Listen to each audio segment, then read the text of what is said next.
Since the dawn of human civilization, man has seen how birds fly and have wanted to try it themselves. Orville and Wilbur Wright were some of the first successful people in creating flight crafts.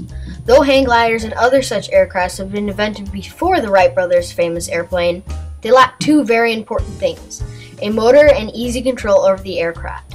Since Orville and Wilbur Wright's airplane, the dream of flying with the birds has come true. The Wright brothers have always been interested in flight. When they were little boys living in the town of Dayton, Ohio, their uncle gave them a toy bird that flew. They were fascinated and inspired by it. When they grew up, they worked in a bicycle shop, and in their spare time, they tinkered with the size and shape of airfoils.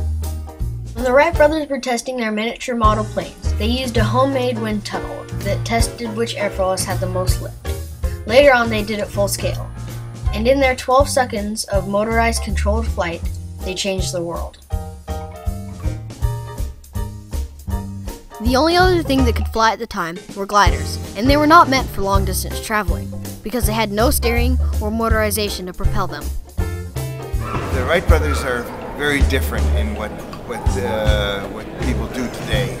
They had to invent how to control the airplane. We know how to do that. They didn't.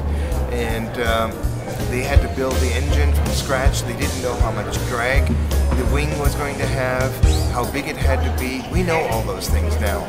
So it's really very, very different. Orville and Wilbur Wright tried using a car engine at first, but discovered it was too heavy and had to make their own engine.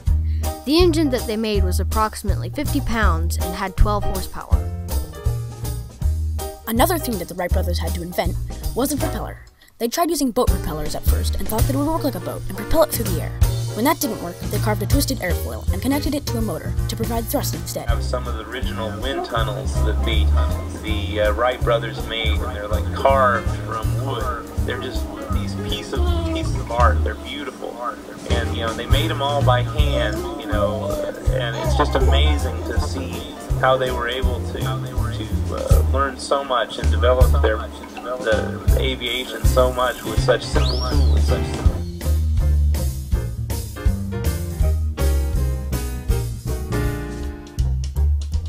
Before people figured out what makes a plane fly, people tried all sorts of things, from giant papier-mâché birds to taping wings to their arms. The ideas varied, and almost none of them worked.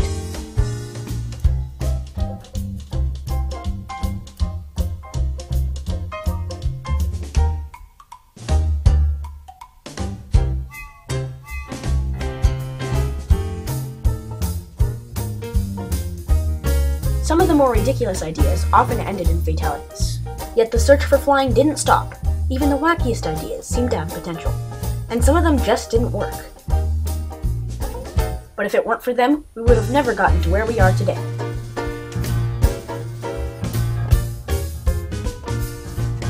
After the basic airplane was made, World War II started.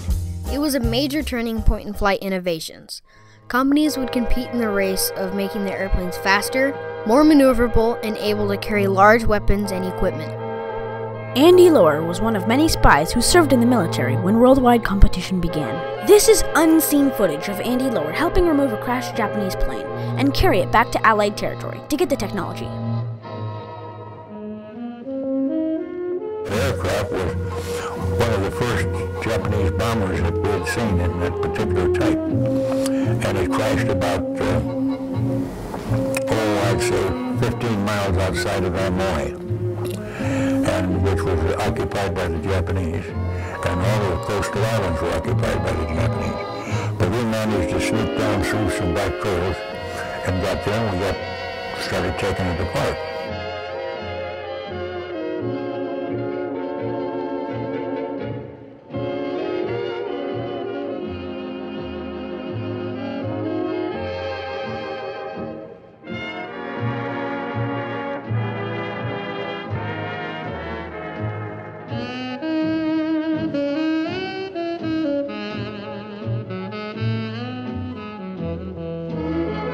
One of the most successful businesses in airplane production has been Boeing, which was started by William Boeing in 1914. Here, a B-17 Boeing airplane had its nose blown off by an enemy bomber.